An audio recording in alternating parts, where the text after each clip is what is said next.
kedua, ya, kita akan bahas terkait dengan kerangka konseptual, gitu ya.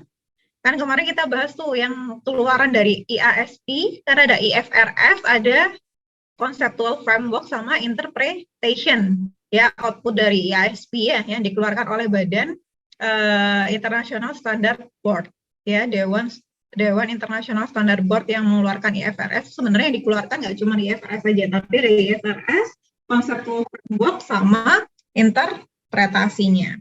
Nah, sekarang di pertemuan kedua kita akan bahas bukunya Keiso yang IFRS yang sudah ada, kalian punya e-booknya, tinggal download itu ya. Itu yang di chapter 2. Ya. Oke, saya share screen dulu. Ya. Jadi saya minta kalian benar-benar perhatikan karena nanti di akhir pertemuan nanti ada quiz. Quiznya nggak banyak, cuma 15 soal sama 1 soal, jadi 16 totalnya. 15 soal multiple choice dan 1 soal mencocokkan. Karena kita akan belajar banyak konsep di sini. Di bab ini tuh banyak konsep. Jadi sebelum kita belajar hitung-hitungan gitu ya, jurnal-jurnalan gitu, kita akan belajar konsepnya dulu di sini. Di chapter 2 ini kita akan bahas terkait dengan conceptual framework untuk laporan keuangan. Ya. Nah, jadi nanti ada objektif dari pelaporan keuangan itu apa, kemudian basic elemen, sampai pada asumsi-asumsi, kemudian penilaian, pengakuan, sampai dengan pengukuran, pengakuan sampai pada pengakuan, disclosure, penyajian, ya. Oke. Nah, jadi sebenarnya conceptual framework itu memang ada ya untuk mendasari penyusunan laporan keuangan, gitu ya. Jadi harapannya itu ya, pada saat si IASB ini menerbitkan conceptual framework ini ya, dapat dipergunakan untuk konsistensi. Jadi kalau misalnya nggak diatur yang lebih kecil, kita bisa naik ke conceptual framework-nya. Yang penting diatur di konsep dasarnya. Nah, jadi nanti kita akan masuk ke sini sebenarnya ya. Ada chapter 1, chapter 2, chapter 3, chapter 4. Ini lebih gampangnya kalau kita lihat visual piramidanya. Nah, ini ya. Jadi ini ngomongin chapter 1 itu kita akan ngomongin objektifnya, tujuan. Tujuan dari pelaporan keuangan bertujuan umum ya, general purpose financial reporting ya. Apa sih tujuannya? Kemudian yang kedua, kita mau ngomongin siapa sih reporting entity-nya. Ya. Kemudian yang ketiga kita akan ngomong terkait sama karakteristik kualitatif ya. Kenapa jadi informasinya bagaimana sih harus disajikan, dilaporkan pada laporan keuangan. Nah, harus memenuhi kriteria kualitatif itu apa aja. Kemudian chapter keempat ya, kita akan ngomongin asumsi ya, mulai dari asumsi going concern, kemudian kita akan belajar elemen-elemen financial statement ya. Kemudian pengakuan elemen dari financial statement. Apa sih elemen financial statement? Elemen financial statement tuh gampangnya adalah item-item yang ada di laporan keuangan. Kayak aset, liability, equity, expense, kemudian revenue. Kemudian kapan mereka mulai diakui, kemudian berapa sih nilainya yang harus diukur, ya, sampai pada konsep of capital and capital maintenance. Nah, ini masih abu-abu mungkin ya. Nah, jadi conceptual framework itu ada 3 level. Jadi ada piramida terbalik nanti ya. Level yang paling bawah ngomongin objektif, tujuannya. Ya. Kemudian level kedua sudah ngomong terkait sama karakteristik kualitatif dan elemen dari laporan keuangan. Level ketiga kita sudah mulai melakukan pengakuan, pengukuran, sama penyajian. Jadi udah mulai expert ya, makin naik level. Lah ini adalah gampangannya ya. Ini adalah kerangka konseptual. Jadi conceptual framework for financial reporting itu ini, ya, rangkumannya itu ini. Apa sih Bu tadi first level lah? First level itu adalah piramida terbalik yang paling ujung, yang bawah. Nah, ini akan menjawab mengapa sih pentingnya kita tujuannya untuk melakukan pelaporan keuangan. Tujuannya adalah untuk menyediakan informasi ya kepada reporting entity, informasi yang bagaimana? Yang bermanfaat untuk saat ini maupun potensial investor equity, kemudian kreditor, dan juga other kreditor. Ingat ya, kemarin sebenarnya pengguna utama dari laporan keuangan itu umumnya itu siapa sih? Internal atau eksternal? Eksternal. Betul, eksternal. Eksternalnya siapa? Eksternalnya adalah investor, lenders, and other creditors. Ya, lenders tuh biasanya pihak bank gitu ya, yang memberi pinjaman ya, atau other creditorsnya misalnya suppliernya ngasih hutang dagang gitu ya. In their capacity as capital providers. Jadi sebenarnya memang tujuannya adanya pelaporan keuangan adalah memberikan informasi keuangan terkait dengan entitas usaha ya, suatu perusahaan, baik itu perorangan, badan hukum, PT, CV, kepada siapa? Kepada investor, kreditor yang sudah ada ataupun yang potensial, yang nanti mungkin akan tertarik dengan usaha kita. Karena apa? Karena mereka yang punya modal atau yang punya uang untuk ditempatkan di usaha kita, gitu ya. Nah, ini adalah objektif di level pertama dari conceptual framework. Kemudian kita naik yang kedua, level kedua nih, second level. Nah, piramida yang di tengah-tengah ini yang warna kuning, itu second level dibagi menjadi dua. Ngomongin yang pertama adalah karakteristik kualitatif. Nah, karakteristik kualitatif itu dibagi menjadi dua lagi. Ada yang fundamental, quality, jadi kualitas yang memang fundamental ya. Jadi dasar lah, ibarat tuh kalau misalnya informasi itu minim itu harus mengandung ini yang wajib ada ya, informasi keuangan. Kemudian ada yang namanya enhancing quality. Jadi quality memang yang di-upgrade supaya informasi itu lebih berkualitas, namanya enhancing quality. Nah, nanti ada macam-macam kriterianya. Ya.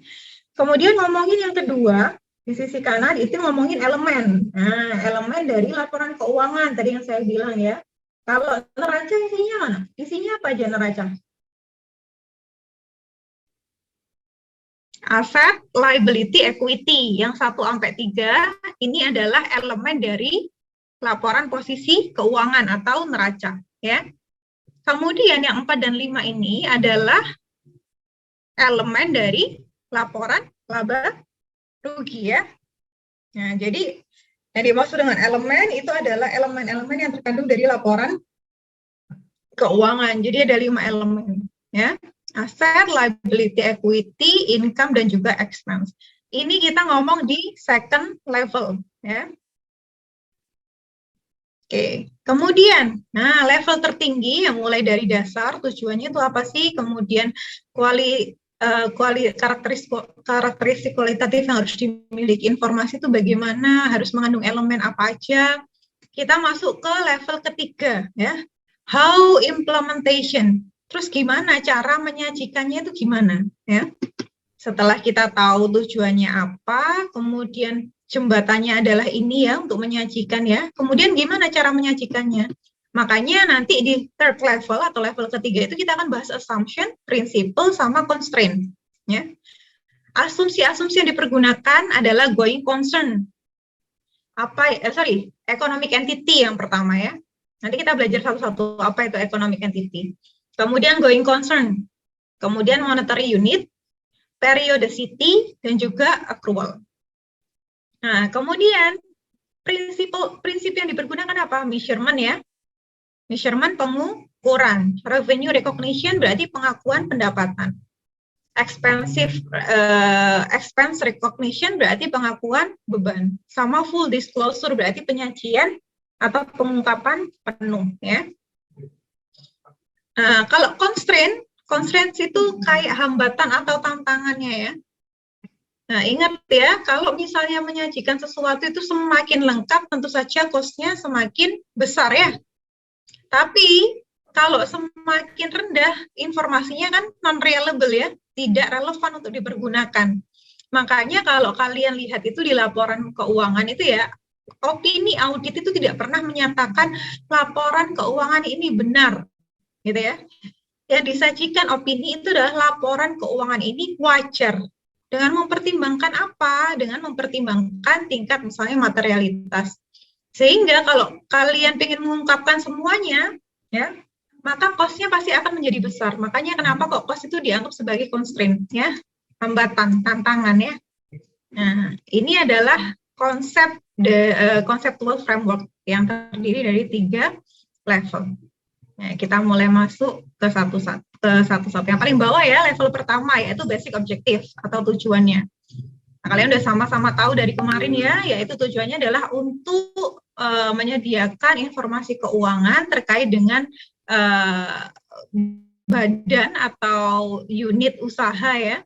Bagi siapa? Bagi present maupun potensial equity investor, lender, dan juga other creditor untuk membuat keputusan dalam mengalokasikan ya sumber dana atau modal yang dimiliki kepada entitas. Ya. Nah, ini makanya masuk ke general purpose of financial statement. Nah, kita masuk ke level kedua sekarang. Ya. Level kedua sudah ngomongin 2 hal ya tadi ya, kualitatif karakteristik sama elemen. Kita ngomong dulu yang kualitatif karakteristik ya. Nah, jadi yang dimaksud dengan kualitatif karakteristik yaitu informasi akuntansi yang lebih bermanfaat ya untuk pembuatan keputusan yang seperti apa gitu, yang bermanfaat itu yang bagaimana gitu ya. Maka dari itu, nah, kualitatif karakteristik itu di breakdown seperti ini. Jadi tadi kan ada dibagi 2 ya, kualitatif karakteristik ya, ada fundamental quality sama ada enhancing quality ya. Yang fundamental itu yang basicnya ya. Nih. Ya. Relevant sama faithful representation itu masuk ke dalam fundamental quality. Nah, sekarang pertanyaannya, apa sih Bu yang dimaksud dengan relevance? Relevance itu kalau dia punya unsur-unsur 3 ini. Apa itu? Predictive value, confirmatory value, dan materiality. Nah, itu adalah yang dimaksud dengan relevance. Kemudian kalau faithful representation itu punya 3 nilai, yaitu completeness, neutrality, dan free from error. Nah, ini kita masih ngomongin fundamental quality. Kemudian kita masuk ke enhancing quality. Nah, kalau enhancing quality ini ada 4 ya. Comparability, verifiability, timeline, dan understandability ya. Jadi kalau ditanya fundamental quality ada berapa? Ada 2. Tapi kalau ditanya nggak ada ini di ABC, berarti yang termasuk ingredientsnya ini adalah masuk ke fundamental quality kan gitu ya. Karena ini adalah bagian dari arti relevance, bagian dari arti faithful representation. Sedangkan kalau enhancing quality ada 4 ini ya. Oke.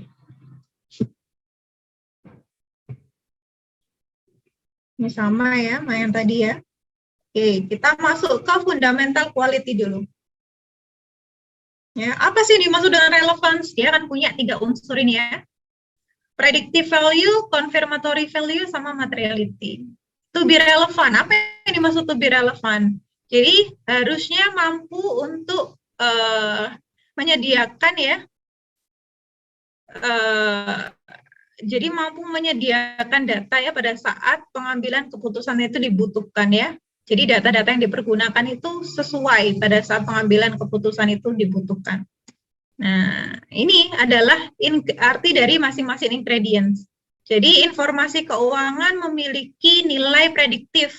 Jadi it has value as an input to predictive process used by investor to form their own expectation about the future.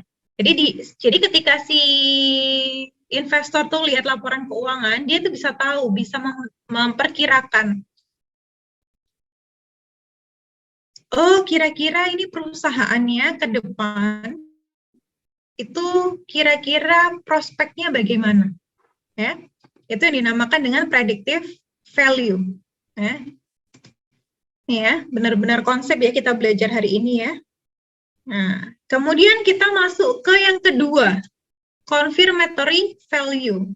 Nah, jadi yang dinamakan relevant information itu juga bisa membantu user untuk mengkonfirmasi atau membenarkan prior expectation. Jadi misalnya nih, saya sebelum baca laporan keuangan ini saya sudah memperkirakan, oh ini kayaknya kalau dilihat dari namanya sih kayak perusahaannya nggak bagus deh ini ya, kayak perusahaan kecil deh ini, kayaknya rugi deh. Nah pas kita lihat ya, ternyata laporan keuangan kan mencerminkan kondisi keuangan perusahaan. Oh ternyata benar nih dugaan saya benar. Ternyata di laba ruginya itu rugi. Makanya itu adalah yang dimaksud dengan confirmatory value. Ya.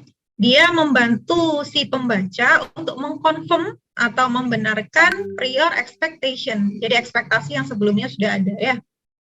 Oke, yang ketiga adalah materiality. Apa sih yang dimaksud dengan informasi yang material? Nah, jadi informasi yang dapat mempengaruhi ya, intinya ya, pengambilan keputusan ya. Jadi karena dianggap dia material ya. Tuh. Oke. Kita sekarang masuk ke fundamental kualitatif fundamental quality karakteristik ya. Yang kedua yaitu faithful representation. Nah, faithful representation yaitu menunjukkan bahwa angka maupun deskripsi yang sesuai ya dengan keadaan yang sebenarnya ya, yang disajikan di laporan keuangan itu telah sesuai dengan keadaan yang sebenarnya. Oke, dia punya 3 nilai yang terkandung dari faithful representation. Yang pertama adalah completeness. Nah, kalian sudah pasti tahu ya complete ya. Pasti informasinya itu yang dibutuhkan tuh sudah ada ya, sudah disediakan semua informasi. Itu namanya completeness ya. Oke, yang kedua adalah neutrality. Jadi perusahaan nggak boleh nih pilih-pilih karena yang ini menguntungkan untuk dilaporkan ya. Jadi misalnya pendapatannya dilaporkan semua gitu ya, karena dia akan mengakibatkan profitnya tinggi, jadi menarik investor gitu ya. Atau memilih informasi-informasi yang dianggap menyenangkan bagi perusahaan, favor ya, favorable ya ini ya, favor. Nggak boleh. Maka perusahaan harus netral dalam mencantumkan informasi keuangannya. Itu dimaksud dengan netral ya. Kalian pasti udah tahu ya netral ya. Nah, kemudian yang ketiga, nilai atau ingredients yang terkandung dalam faithful representation adalah free from error. Ya. Apa itu free from error? Ya, kalau free from error berarti lebih akurat ya terkait dengan item-item yang dilaporkan, baik itu nilai-nilainya gitu ya, jurnal yang dipergunakan gitu ya, terkait dengan financial item. Nah, kita sudah ngomong terkait sama fundamentalnya ya, fundamental quality. Sekarang kita masuk ke enhancing quality. Nah, ada 4 enhancing quality. Yang pertama adalah comparability. Apa comparability? Namanya compare ya, dapat diperbandingkan ya. Jadi informasi itu dapat diukur dan dilaporkan ya dengan cara yang mirip, yang sama untuk different companies dalam industri yang sama ya.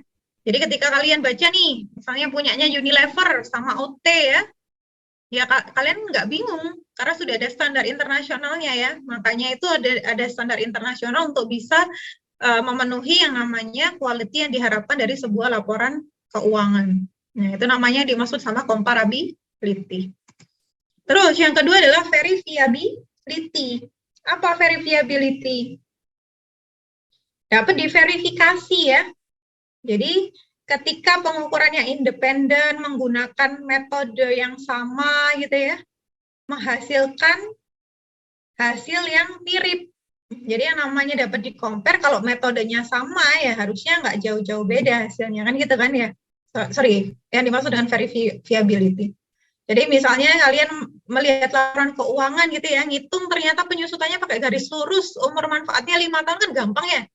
Kalau harga perolehannya 1 miliar, berarti tinggal 1 miliar bagi 5 tahun gitu ya. Berarti setiap tahunnya penyusutannya berapa?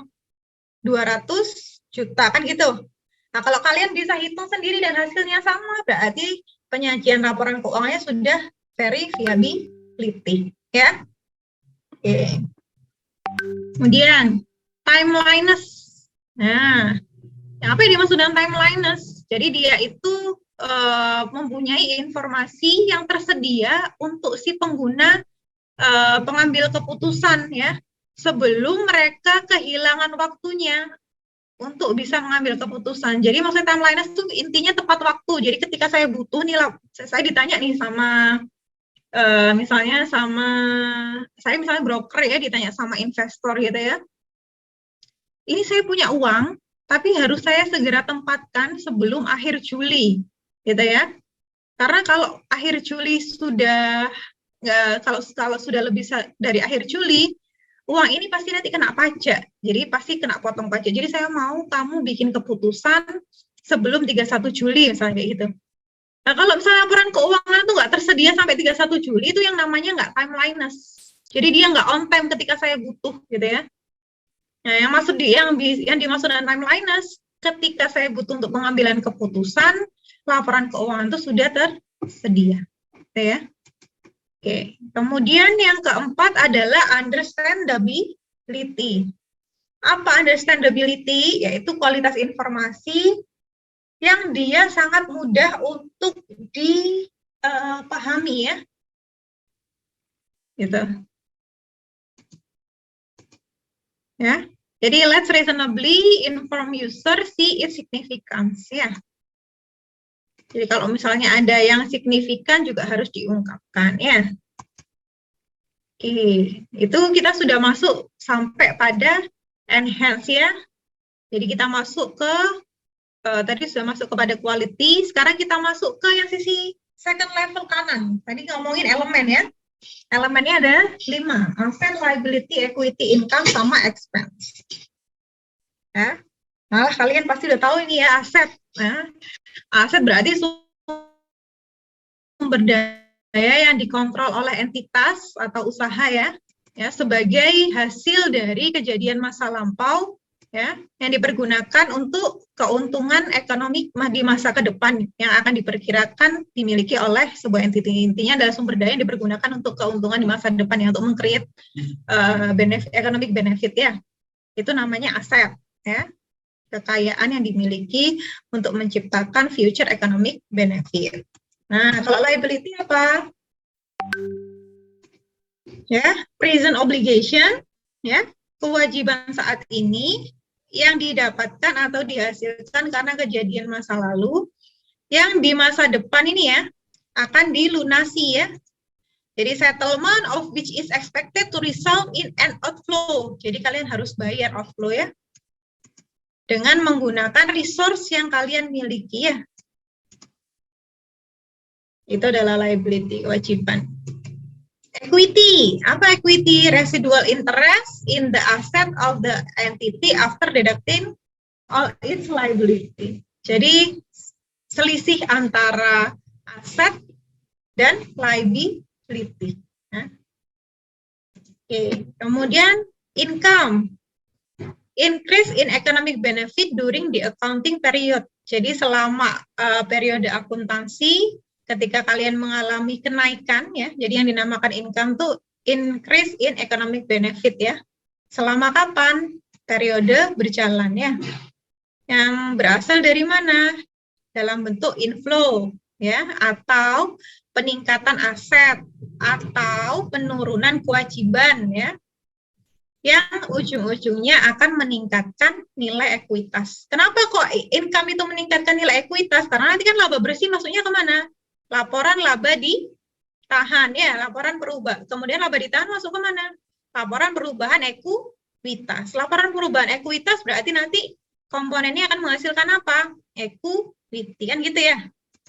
Oke. Kemudian expense. Ya, expense apa? Kalau yang tadi income itu increasing in economic benefit, kalau expense ada decreasing in economic benefit selama masa periode akuntansi berjalan. Dalam bentuk apa?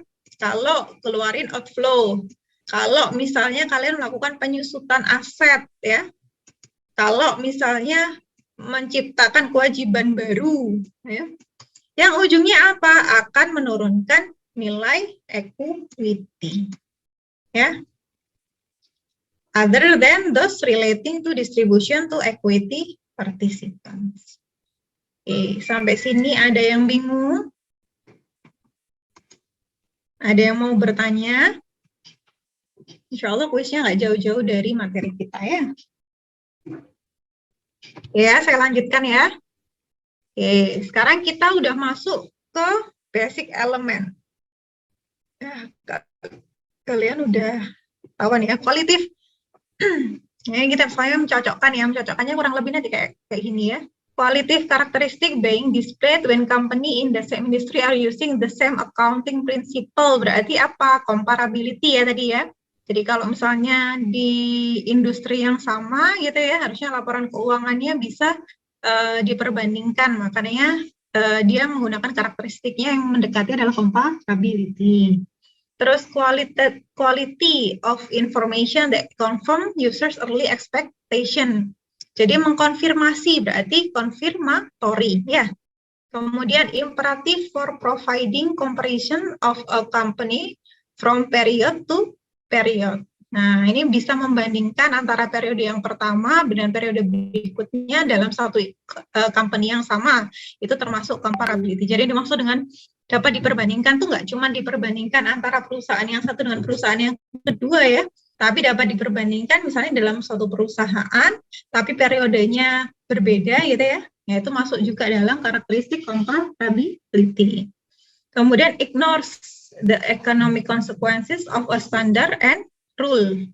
Apa? Netral, ya. Ini ya. Terus netral.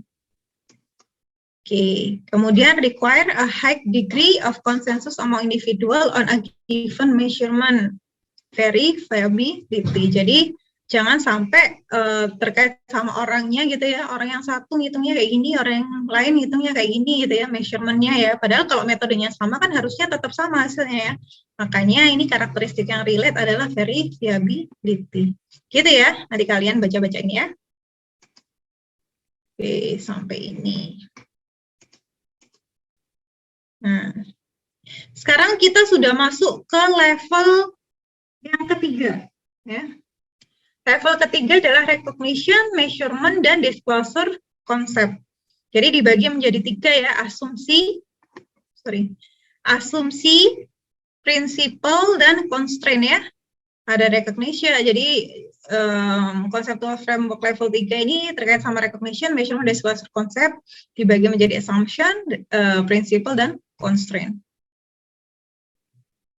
Oke.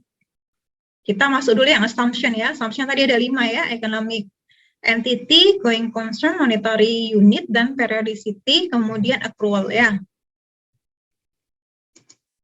Economic entity apa artinya?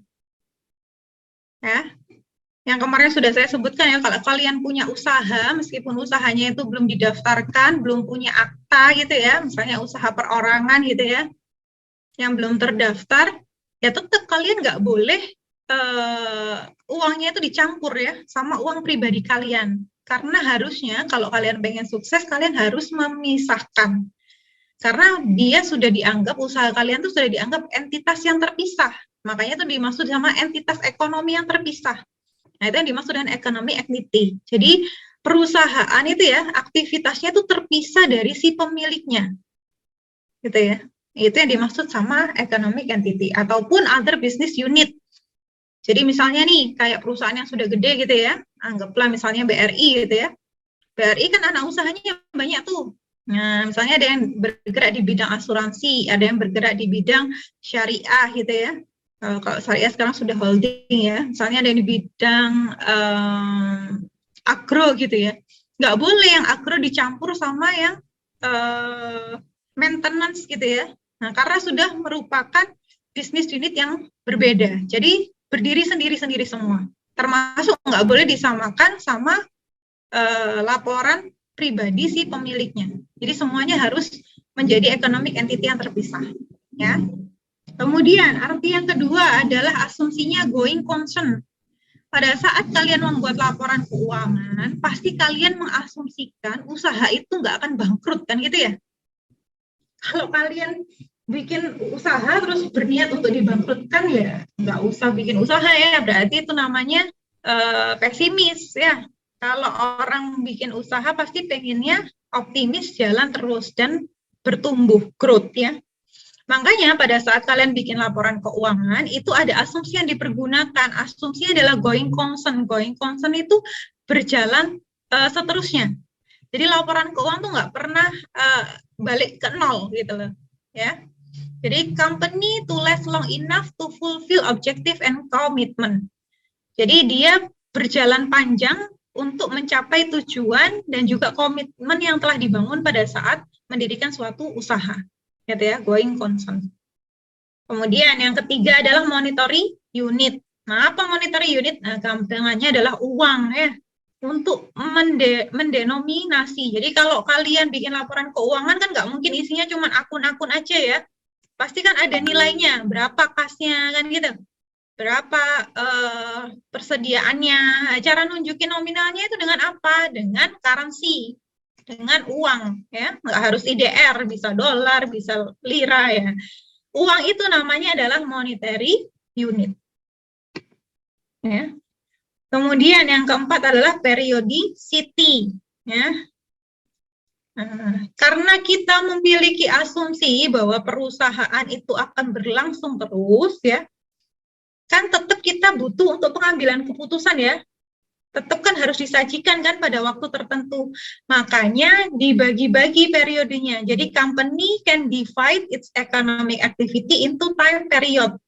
Jadi kalau di Indonesia tuh umumnya laporan keuangan itu dibuat akhir deadline-nya itu ya akhir tahun.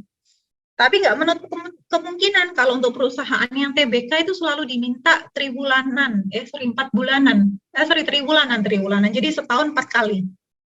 Jadi Maret itu namanya laporan keuangan publikasi. Nah itu yang dimaksud dengan periodicity ya, dibagi-bagi gitu waktunya. Jadi misalnya laporan keuangan TW1, laporan keuangan TW2, laporan keuangan TW3, terus atau laporan tahunan gitu ya.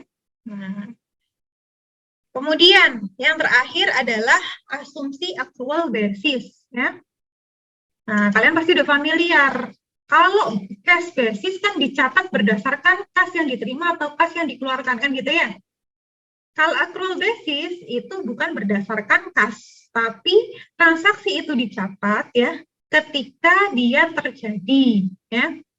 Misalnya kalian nyewain kontrakan gitu ya, nyewakan kontrakan, kemudian kalau kontrakan itu kan biasanya bayarnya setahunan ya.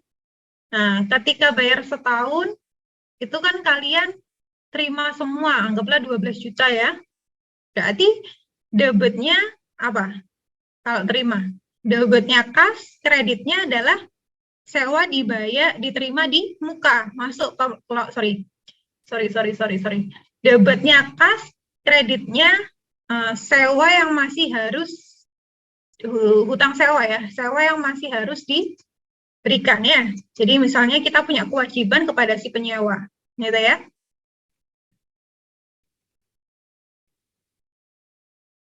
Kemudian nanti ketika sebulan berlalu, jadi pada saat kita terima kas itu kita nggak boleh langsung mengakui sebagai pendapatan ya. Ingat ya kalau accrual basis ya, karena kita belum melakukan kewajiban untuk menyewakan kepada si penyewa. Jadi kita baru menunaikan kewajiban kalau misalnya sebulan, anggaplah sudah sebulan ya. Berarti kalau sudah sebulan berarti kita request tadi yang sewa kewajiban sewa yang diterima di muka tadi, kita debit, kreditnya baru pendapatan sewa. Nah, itu yang dimaksud dengan accrual basis ya. Jadi bukan berdasarkan kas, tapi ketika kejadian ya. Event occur ya. Paham ya sampai sini ya? Kewajiban sewa diterima di muka itu kan masuk ke kewajiban, jadi nggak boleh langsung dimasukkan ke pendapatan sewa semua 12 juta, karena kan kalian belum, karena kan si kontrakannya belum ditempati. Nanti setiap 1 bulan ya kalian masukkan ke jurnal penyesuaian, kalian pindahkan tadinya hutang sewa yang diterima di muka gitu ya. Nah, kalian debit, kreditnya baru pendapatan sewa sampai dengan akhir tahun gitu ya. Itu adalah jurnal penyesuaian. Karena kita menggunakan asumsinya adalah accrual basis, bukan cash basis. Ya. Oke. Ini ya. Ini adalah contoh-contoh untuk yang assumption ya. Economic activity yang dibagi menjadi 12 month period for purposing of issuing annual report. Berarti maksudnya asumsi periodicity. Kemudian doesn't adjust amount in its financial statement for effect of inflasi. Jadi inflasi itu nggak dilakukan adjustment ya, karena setiap tahun kan biasanya ada inflasi ya. Itu kita nggak perlu melakukan adjustment inflasi kepada nilai laporan keuangan. Karena apa? Karena inflasi itu sudah melekat ke uang ya. Karena kita pada saat menyajikan laporan keuangan sudah menggunakan monetary unit. Jadi kita nggak perlu melakukan adjustment dari nilai inflasi ke dalam laporan keuangan. Karena apa? Karena asumsi yang kita pergunakan adalah monetary unit, gitu ya. Kemudian report current and non-current classification in its statement of financial position, ya. Nah, selalu mencantumkan current dan non-current classification dalam laporan posisi keuangan ya. Selalu running terus kan ya, dia nggak pernah ditutup ya, nggak pernah di-nolin sampai dengan mungkin kalau dia bankruptcy ya, atau dilikuidasi. Makanya asumsi yang tepat adalah going concern. Kemudian the economic activity of Tokai Rubber Industry and its subsidiaries are merger for accounting and reporting purpose. Berarti merger ya, entitas ini ya, dan juga anaknya di merger. Berarti menjadi economic entity yang paling relevan ya asumsinya ya. Oke. Sampai sini ada yang ditanyakan? Belum? Lanjut ya. Oke. Jadi kita langsung masuk. Tadi kan ada 3 ya, assumption, terus yang tengah itu ngomongin measurement principle, apa aja tadi? Nih, principle ya, ada measurement, revenue recognition, expense recognition, sama full disclosure. Nah, kita ngomongin ya measurement dulu. Nah, pada saat kita mengukur, kalian yang pasti sering dengar, kalau kita nulisnya menominalkan pasti kan pakai uang ya, jelas ya. Tapi seberapakah yang kita masukkan dalam laporan keuangan, kita harus mengukur dulu kan gitu ya. Misalnya kalian beli tanah ya, harga pasarnya nih ternyata di OLX nih. Di OLX itu ada yang jual itu misalnya dengan rumah yang sama tapi kan brokernya beda-beda ya, ada Xavier gitu ya. Kemudian ada Brinkton, ya kan macam-macam ya maklar properti ya. Nah, ternyata pas kalian tanya ke Xavier tuh harganya misalnya 1 miliar. Ke Brinkton 1 miliar 100 juta gitu ya. Ya karena kalian cari yang lebih murah kan pasti ya. Kalian belinya lewat Xavier aja 1 miliar. Kalian bayar nih, jebret 1 miliar untuk kepemilikan tanah dan rumah gitu ya. Nah, yang kalian catat tuh berdasarkan apa? Fair value apa historical cost? Nah, ada 2 pilihan kan gitu. Kalau historical cost itu berarti faithful representation of the amount paid for a given item. Jadi yang kalian bayarkan berdasarkan uang yang kalian bayarkan atas item tertentu. Itu namanya historical cost. Kalau fair value ya didefinisikan sebagai harga yang mungkin kamu terima kalau kamu jual ya aset ya, atau membayarkan pada saat transfer liability ya, transaksi between market participant at the measurement date. Gampangnya fair value itu nilai wajar ya, biasanya kamu ketemunya di pasar nilainya. Nah, kalau case yang tadi untuk kepemilikan tanah, kamu mau masukkan ke aset tetap di laporan keuangan usahamu, itu lebih cocok pakai historical cost atau fair value?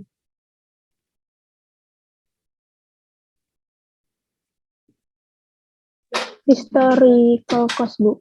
Good. Historical cost ya. Berarti yang dicantumkan itu adalah yang 1 miliar. Gitu ya. Jadi ada dua pendekatan. Tapi ada nih aset-aset lain yang memang dia pendekatannya bukan pakai historical cost misalnya ya. Misalnya aset apa ya? Ada yang pakai nilai wajar. Ada aset yang pakai nilai wajar. Ya. Nah, itu berarti pendekatannya bukan pakai historical cost. Tapi kalau kalian beli tanah gitu ya, aset tetap tanah itu penggunaan aset tetap tanah, bangunan, pabrik biasanya pakai historical cost. Karena pada saat kalian penyusutan kan sudah menggunakan historical cost gitu ya, kalian bagi dengan nomor manfaat. Ada juga, apakah ada Bu aset-aset lain yang menilainya tidak pakai historical cost? Ada. Nah, itu tergantung sama standar yang mengatur ya, di PSAK-nya. Itu pedoman standar akuntansi keuangan. Oke ya. Oke. Ya. Cara mengukur ya. Oke. Quote, reflect quote ya. Oke. Ini untuk mengukur fair value. Nah, kita masuk yang kedua ya. Measurement yang kedua. Measurement yang kedua adalah revenue recognition principle ya. Kapan kita mengakui pendapatan? Ya. Ketika perusahaan menyetujui atau sudah melaksanakan jasa atau menjual produk kepada customer dan dia sudah menunaikan kewajibannya, ya, performance obligation, itu baru boleh diakui sebagai pendapatan. Ya.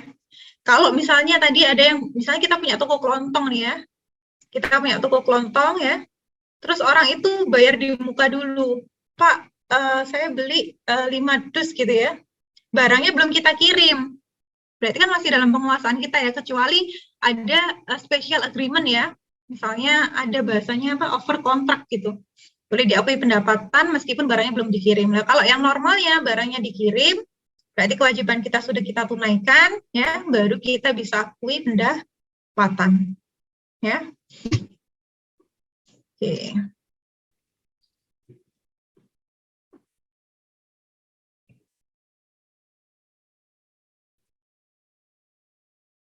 Nah, ini nih, ini kalau yang terkait sama pendapatan, itu tuh ada 5 stepnya. Kalian bisa mengakui pendapatan dalam satu kontrak gitu ya. Jadi asumsinya ini ya, basic principle of accounting, asumsinya ini Airbus ya menandatangani kontrak untuk menjual pesawat British Airways ya, senilai 100 juta euro ya. Kemudian untuk menentukan kapan dia mengakui pendapatan, si Airbus itu harus menggunakan 5 step dalam pengakuan pendapatan. Nah, 5 stepnya itu apa aja? Yang pertama, dia harus dilihat dulu kontraknya. Ya. Apakah kontrak dengan antara dua pihak tersebut ya sudah mencantumkan hak dan kewajibannya apa aja gitu ya. Kemudian ternyata si Airbus sudah menandatangani kontrak untuk mengirimkan airplane to British Airways. Berarti baru boleh mengakui pendapatan ketika pesawatnya udah dikirim kan gitu ya, ke British Airways ya. Kemudian step kedua, harus mengidentifikasi apakah ada kewajiban yang lebih dari satu dalam kontrak tersebut ya. Nah, kita lihat kontraknya ini kan ternyata kewajibannya kan cuma satu ya, untuk menyediakan pesawat ke British Airways. Kan cuma itu aja kan, nggak ada. Misalnya kalau misalnya step 2 ini ya, kalau misalnya kita harus identifikasi yang separate performance itu contohnya kalau dalam kontrak lebih dari satu. Misalnya si Airbus itu harus menyediakan pesawat plus nanti maintenance-nya selama 1 tahun ke depan. Nah, itu berarti kita harus memisahkan dulu separate performance obligation-nya, berarti ada 2. Tapi karena dia hanya only one performance obligation to deliver airplanes to British Airways, maka ya berarti cuma ada satu. Nah, ini contohnya kalau misalnya Airbus menandatangani kontrak di mana selain dia jual airplane-nya, dia juga melakukan maintenance, berarti performance obligation yang terpisah itu juga harus diidentifikasi. Karena ini cuma satu ya berarti nggak perlu kita identifikasi ya. Ini cuma ada satu. Kemudian yang ketiga, determine the transaction price. Nah, transaction price itu apa sih? Ya harganya ini loh ya. Amount of consideration that a company expect to receive from customer in exchange for transferring a good or service. Jadi uang yang bersedia dibayarkan untuk diganti dengan produk yang dibeli ya. Ya berarti kalau dalam hal ini kita harus mengidentifikasikan berapa transaction price-nya. Ya berarti kalau ditanya ya 100 juta euro. Ya. Kemudian step keempat adalah mengalokasikan transaction price to the spirit performance obligation. Karena ini transaksinya cuma satu, ya ada cuma 100 miliar itu untuk deliver. Nah, ini sebenarnya case-nya sama. Kalau misalnya di step 2 tadi, ternyata ada dua obligation ya. Satunya maintenance, satunya jualan airplane. Misalnya di sini disebutkan total harga 120 juta, gitu ya.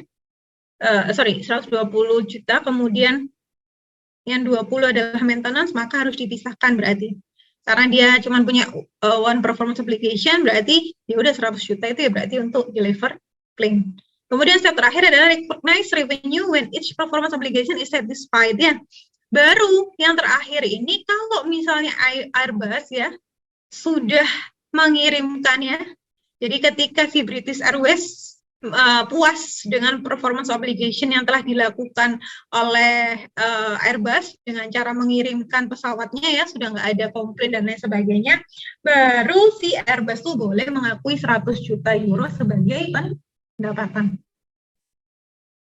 Ini sebenarnya adalah cara untuk prinsip dalam mengakui pendapatan. Gitu ya. Oke. Sekarang kita masuk ke expense recognition, ya. Ya, expense recognition adalah outflow, ya, outflow, pengeluaran ya, baik itu aset, kemudian atau bertambahnya liability selama periode, ya, sebagai hasil dari mendeliver atau memproduksi barang, ya, maupun menyediakan jasa. Karena kan pada saat kita mau meng-create pendapatan kan pasti ada biaya yang mengikuti ya. Kan gitu, nggak mungkin kalian mau dapat pendapatannya aja tapi nggak ada biayanya. Misalnya kalian pun mau buka jasa potong ya, barbershop, ya kan kalian harus beli entah itu minyak rambutnya, itu kan nanti kan pada suatu saat kan akan dibiayakan. Kemudian misalnya alat gunting mesinnya, gitu kan meskipun masuk ke aset tetap itu investasi, tapi kan akan disusutkan dan itu karena masuk biaya. Jadi pasti tidak bisa dipisahkan antara meng-create pendapatan dengan biaya yang mengikutinya, gitu ya. Nah, macam-macam biaya itu apa aja? Ada yang masuk ke produk cost, biaya produk. Kalau produk cost tuh kalian belajar di akuntansi biaya tuh ya. Lebih detail lagi ada biaya bahan baku, biaya tenaga kerja, sama biaya overhead. Nah, kalau period cost itu biasanya nggak terkait langsung sama produknya, tapi dia tetap harus ada untuk supaya perusahaannya tetap bisa jalan gitu ya. Harus bayar gaji, ya. Kemudian administrative cost, misalnya bayar utilitas ya, listrik, telepon, dan lain sebagainya, promosi ya. Ini adalah type of cost. Nah, kalau yang product cost ya, dia langsung terkait ya, cost and revenue-nya. Jadi direct relation between cost and revenue. Ya, kalau yang period cost biasanya dia nggak direct, jadi nggak langsung terhubung langsung sama revenue-nya, cost-nya itu. Kan kalau misalnya kalian jual barang, ketika mengakui penjualan barang kan langsung masuk HPP ya, langsung membiayakan HPP kan gitu kan, ingat nggak? Lah HPP itu apa sih komponennya ya? Ini product cost, material, labor, sama overhead. Gitu ya. Nah, tapi kalau misalnya period cost tuh nggak selalu langsung direct ya dengan revenue-nya. Terus recognition-nya, recognize in period of revenue. Jadi matching dia. Pada saat mengakui pendapatan juga mengakui bebannya. Nah, kalau yang ini biasanya dibebankan pada saat terjadi. Kayak salaries ya. Salaries itu kan dia nggak ngikut ke produk ya. Misalnya gaji karyawan. Ya tetap harus digaji tiap bulan ya. Ya terjadi ya langsung dibiayakan ya. Gitu. Nggak nunggu barangnya terjual dulu. Baru gaji pegawainya dibayarkan kan gitu. Nanti di demo ya. Itu yang dimaksud sama period cost dan product cost. Oke, sekarang kita masuk yang keempat, prinsipal yang keempat ya, yaitu full disclosure principle. Apa itu? Yaitu menyediakan informasi yang cukup dan penting untuk mempengaruhi pengambilan keputusan bagi si pengguna informasi. Ya. Melalui apa? Full disclosure, penyajian penuh ya. Penyajian penuh itu jadi apa yang dibutuhkan oleh si pembaca itu kalian sudah sajikan, disajikan loh ya, bukan hanya diukur, bukan hanya diakui, tapi sudah disajikan dalam bentuk apa? Dalam bentuk laporan keuangan ya, biar bisa dibaca. Laporan keuangan ada berapa? Ada 5 ya. Laporan posisi keuangan atau neraca, laporan laba rugi, laporan perubahan ekuitas, laporan arus kas, sama catatan atas laporan keuangan ya. Kemudian notes to the financial statement ya. Kemudian supplementary information, mungkin ada informasi tambahan. Biasanya kalau perusahaan-perusahaan industri itu ya, untuk menarik investor dia harus memblow up, oh bahwa kami sudah mendapatkan AMDAL misalnya ya, analisis dampak lingkungan, sudah lulus sertifikasi ISO dan lain sebagainya. Itu supplementary information yang bisa disajikan dalam pelaporan keuangan. Gitu ya. Nah, ini adalah full disclosure principle. Jadi yang disajikan tuh cukup ya dan penting untuk pengambilan keputusan bagi si informed user. Oke, kita masuk ya contohnya ini ya, identify basic principle. Report revenue in its income statement when it deliver good. Pada saat mengakui pendapatan pada saat barang dikirim ya, dibandingkan harus mengakui pada saat kas diterima. Berarti apa ini? Revenue recognition ya. Kemudian kalau dikaitkan sama assumption, maksudnya kemana? Karena kita ngomongin basic principle ya. Kalau assumption maksudnya relate-nya ke mirip-mirip ke accrual ya. Jadi kita nggak boleh ngakuinya itu pada saat kas diterima ya, tapi pada saat obligasi harus dijalankan soalnya gitu ya. Recognize depreciation expense for a recognize depreciation expense for a machine over the 2-year period during which the machine helps. Berarti depresiasi expense ya, expense recognition ya. Prinsipnya ya. Report information about pending lawsuit in the notes to the financial statement. Jadi kalau ada sengketa ya, sengketa juga harus dilaporkan. Itu maksudnya apa? Full disclosure. Gitu ya. Karena itu juga penting untuk diketahui investor sama kreditor kalau ada sengketa-sengketa. Berarti masuk ke prinsip penyajian penuh, ya, full disclosure.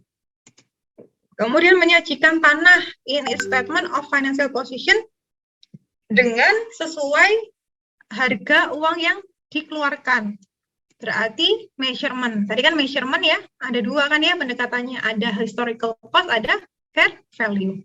Kalau melaporkan tanah pada senilai dengan uang yang dikeluarkan berarti pakai yang apa? Tadi kalau measurement-nya ada dua, tadi pakai yang apa? Historical cost ya.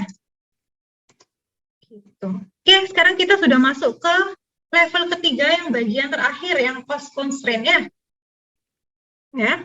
Jadi cost constraint ini company harus menimbang biaya pada saat penyajian laporan keuangan ya, dibandingkan dengan benefitnya. Jadi harus mempertimbangkan dua hal, trade-off ya, karena benefit sama cost itu hal yang saling bertentangan. Makin banyak informasi yang disajikan, berarti kan makin bagus laporan keuangan, tapi uangnya juga yang dibutuhkan makin banyak. Tapi begitu pun sebaliknya, kalau uangnya, budgetnya sedikit, tapi kualitas yang diharapkannya tinggi ya, hampir nggak bisa ya, gitu ya. Harus dicari titik tengahnya ya. Jadi, rule making bodies and government agency use cost benefit analysis before making final their informational requirement. Jadi memang adanya ketentuan gitu ya, standar gitu ya, yang dilakukan oleh badan-badan penyusun standar gitu ya, sama pemerintah itu membuat analisis dulu sebelum menyajikan laporan keuangan gitu ya. Kira-kira yang dibutuhkan berapa, budgetnya berapa gitu ya. Karena kan laporan keuangan memang ada tujuannya ya untuk disajikan ya. This cost or benefit perceived to derived from it must exceed the cost perceived to be associated with it. Ya. Jadi harusnya itu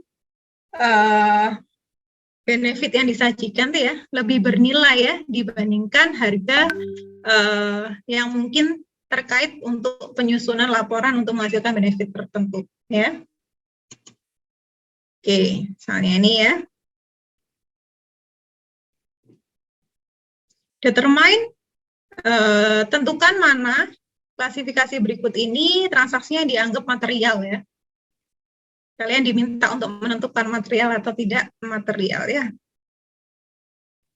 Has report a positive trend in earning over 3 years ya. Jadi positif trend dalam pendapatannya selama 3 tahun. Di mana tahun berjalan ya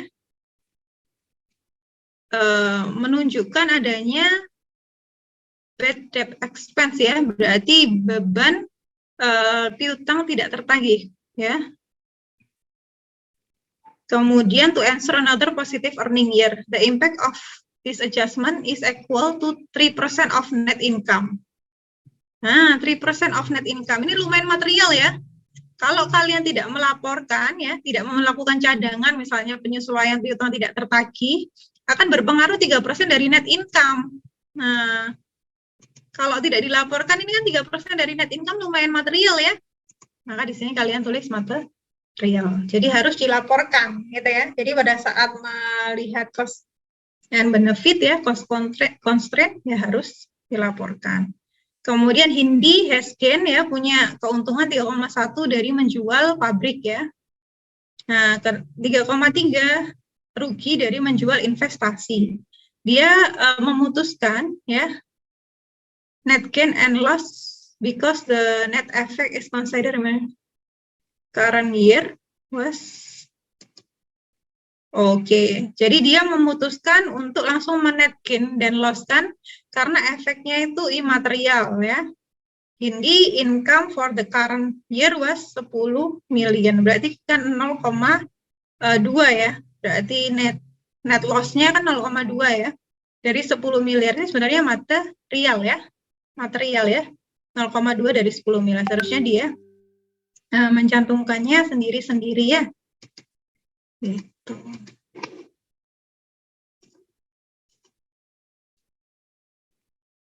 Nah ini misalnya contohnya material expense all capital equipment under 2.500 euro on the basis that it immaterial.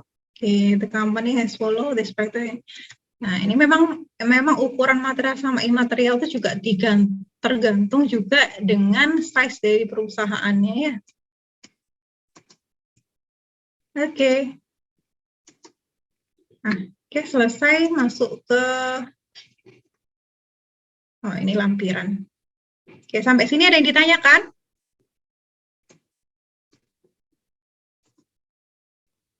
Jadi kalian persiapkan ya untuk kuisnya. Saya buka mulai pukul 11.30. 2 kali kesempatan ya. Nanti mungkin nilainya akan diambil yang paling tinggi ya. 2 kali kesempatan masing-masing 35 menit, sehingga nanti kuisnya saya tutup di jam 12.40. Jadi kalian bisa menggunakan waktu kurang lebih 30 menit untuk mempersiapkan kuis. Kalau tidak ada yang ditanyakan, saya akhiri perjumpaan kita ya hari ini. Wassalamualaikum warahmatullahi wabarakatuh.